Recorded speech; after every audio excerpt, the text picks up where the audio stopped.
Oh, hey Julie. I didn't expect you coming by. Hey Dan, I was close by and I have been meaning to get more of my stuff out of here. I'm sorry if I came by at a bad time or something. No, it's alright. Your stuff's just been sitting here for the last few weeks, and I figured you'd be coming back soon to get it. Well, I had been meaning to come back sooner, but work's been a lot more busy than I expected. You, still working at Henry Ford Hospital? Yeah, I am. It's definitely exhausting some days, but I love it. How about you? How have you been since Dr. Stoneheart case? I ended up getting demoted to arson shortly afterwards. I initially thought it'd be boring, but some of these arsonists are just... Look, I should get going. I'm meeting up with my mom for lunch in 20 minutes. Julie? I'm sorry that I didn't do my job properly, and that I failed at protecting you. Nobody's perfect. God knows you and I aren't. But it's still really difficult for me to forget what happened that day. I know. And it was my fault that you ended up in that position. I just need more time to myself to think all of this over. I'll be back when I can get the rest of my things out of here. I'll see you later, Dan.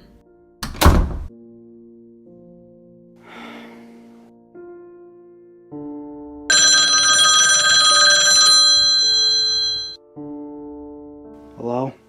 Hey Dan, it's George.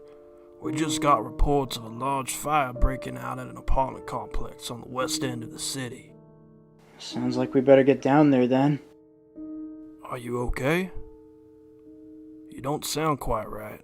Yeah, I'm fine. Just a bit tired, that's all. If you say so.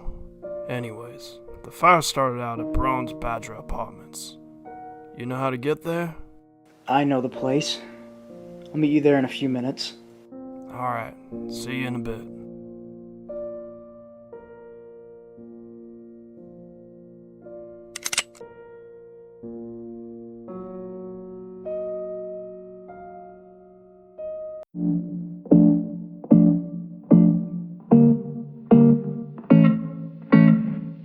Insane, inside, the danger gets me high. Can't help myself, got secrets I can't tell. I love the smell of gasoline. I light the match to taste the heat. I've always liked to play with fire.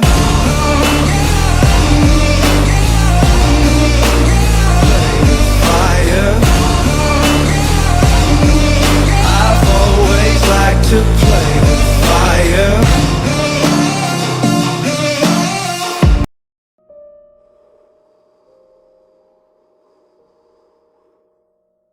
Hey Dan. Sorry to have you come in on your day off, but I understand, Michelle. What do we have here? A patrolman was doing his rounds when he saw smoke and flames coming from the building. We got here as fast as we could, but a good chunk of the building was already destroyed. It was the victim laying by the fireplace. The guy's name is Eddie Garland. We found his wallet with his ID on the kitchen counter. He does have some burns on him, but certainly not enough to kill him. So I'd say smoke inhalation is what did him in. We should take a look around the rest of the place. Yeah, sure. Go right ahead. There's some blood spattered on the wall. Have we recovered any kind of weapon that could be linked with this? Yeah, another officer found a hunting knife on the kitchen floor. We should send this to the lab to check for prints and maybe figure out whose blood this is. He's got a minor wound to his head. Definitely wouldn't have come from that knife, though. And there looks to be some scuff marks around the fireplace. almost as if something was dragged out of there. Judging by the shape of the marks, it looks like someone took a log from the fireplace. They probably threw it in the corner, and that's how the fire started. You know, I always figured that most apartments had either gas or electric fireplaces as opposed to one that burns wood. Wood-burning fireplaces are usually found with older apartments, so it's not that uncommon. There's something missing from here. What do you mean? There's a shovel hanging on this side. The other side has an empty slot. We should check outside for anything then.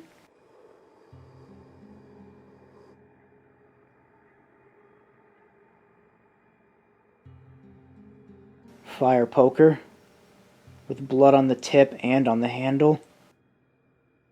What's going on? Who are you people? Sir, I'm Detective Dan Hudson. We're here to investigate a fire that started on the 5th floor of this building. Where did it start? Eddie Garland's apartment. He was found dead inside. Damn it, I was always afraid of something like this happening.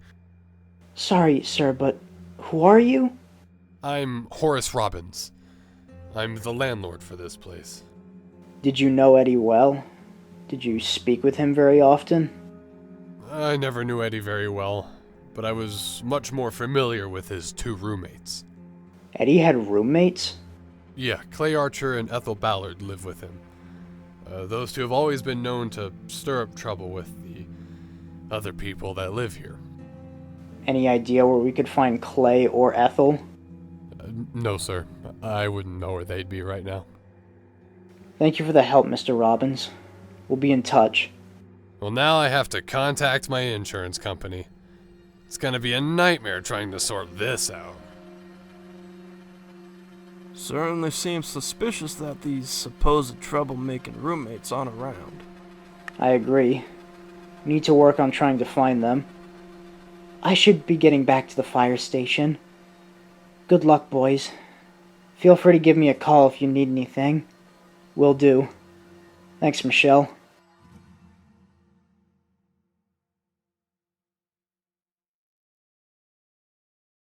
Well, hey there, detectives. I'm Patrolman Stan Clarkson. I was the one who first saw the fire down at Barnes Badger and called it in. Alright. What can we do for you, Stan? We have someone that came forward that said they were friends with Eddie and that they might know where to find Clay Archer. That's perfect. Where are they? Well, we have him in the interrogation room, but there's a problem.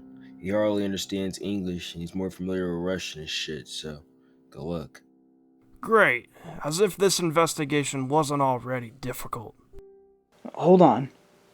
I think I know someone who can help. Hey, Fred, could you help me with something? Of course, Dan. What do you need? We have someone in the interrogation room with information for us on the Eddie Garland case, but he really only speaks and understands Russian. I see. So, you want me to talk to him and hear what he has to say? I would greatly appreciate it, Fred. It would make this investigation much easier for us. Sure thing. I'll go speak with him right now.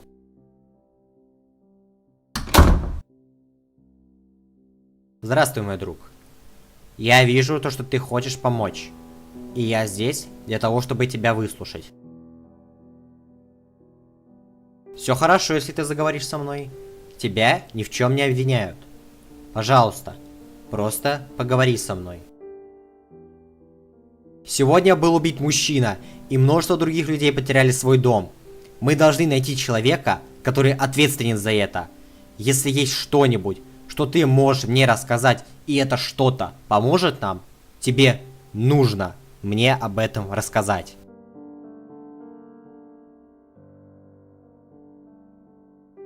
Well, anything? He said that Clay spends most of his time working for North Shore Shipping. He's there 5 days a week, from morning to evening. It's gotta be where he's at right now. I know North Shore. I can take us there. Come on, let's get going.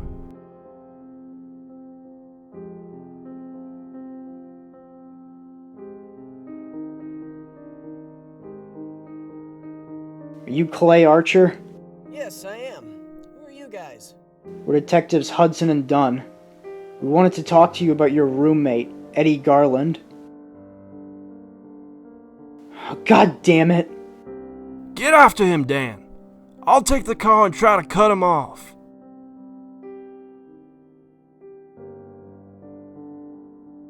Ugh.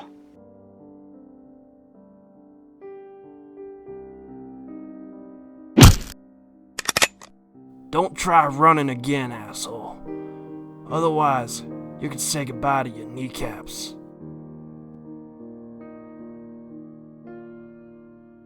Get over there. Why did you try running, Clay? I knew about my place burning down, but I didn't do it. Sorry to disappoint you, but we don't have much reason to believe you. What would make you think that? Your landlord told us that you and Ethel Ballard had a habit of terrorizing the other people that live at the complex. We're willing to hear you out though, Clay, so long as you tell us the truth. Look, I didn't start that fire, and I didn't do anything to Eddie either.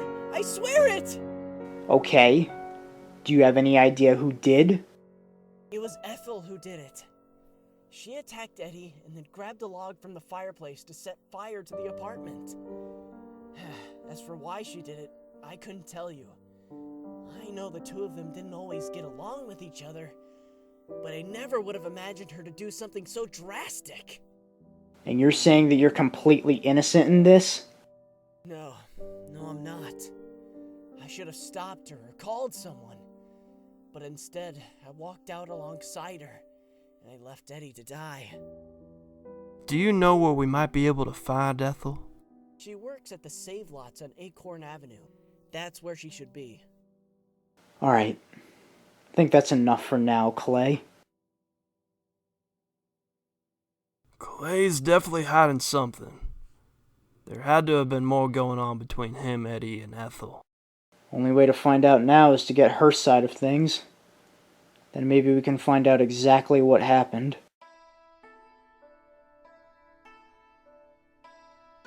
We heard back from the lab a while ago. Blood found on the wall and the handle of the fire poker aren't a match for Clay. So at least he was honest about not attacking Eddie. I guess. But we're still in agreement that he isn't providing the whole story, right? Hey guys, we brought Miss Ballard in. She's in the interrogation room waiting for you. Thank you, Stan. We'll take it from here. Hello, Miss Ballard.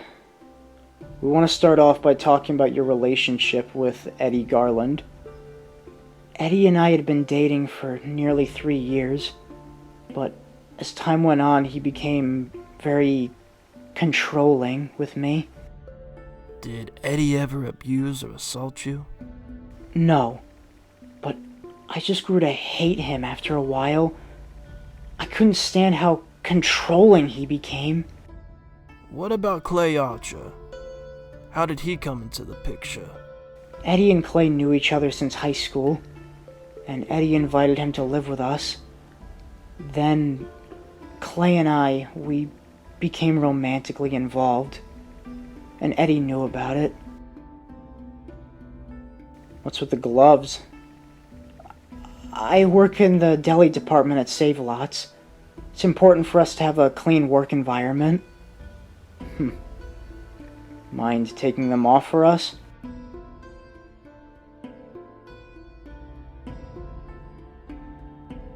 Ethel, please. We need you to tell us exactly what happened. Eddie and I were arguing, and I threatened to walk out on him.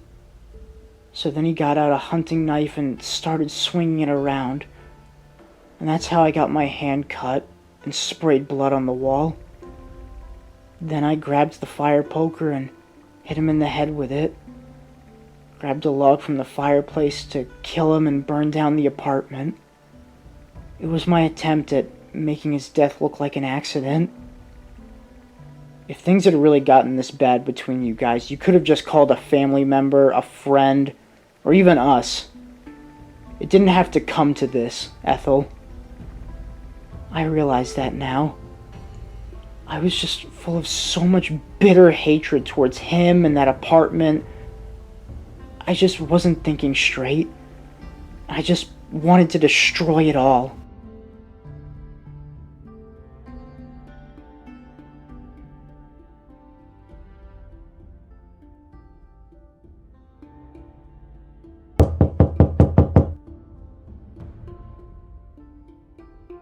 Hey, Dan. It's good to see you. What the hell are you doing here, Nick? I wanted to drop by and check on you. I imagine it's been pretty rough for you since you got demoted. I've been better, but I've also been worse off before. Well, I know you've been doing good work in arson. I was called to help with the Macleod case a few weeks ago, but you and your partner did all the dirty work for me. Yeah, George and I make a pretty good team. Much better team than you and I were. You're breaking my heart, Dan. You know how I feel about you. Is the mayor still taking bribes from you? You know, there's some serious irony in a vice detective supporting and helping a drug ring, don't you think? Funny you mention that. I came by to try asking you again if you're interested in joining me with my side business. I answered no then, and I'm answering no now. Think about it, Dan. You might have soiled your public reputation after the Dr. Stoneheart case, but if you join me, I can put you in contact with some very powerful people that can make you a lot of money. Hell, maybe after that, Julie will come back to you. Who knows? Listen to me, you son of a bitch. I realize now that I shouldn't have killed him. It completely ruined our chances with that case. But I will never be desperate enough to get involved in the kind of shit that you participate in. And if you bring up Julie to me again, you won't be walking away afterwards. You understand? Now get the fuck out of here, and don't even think about coming back.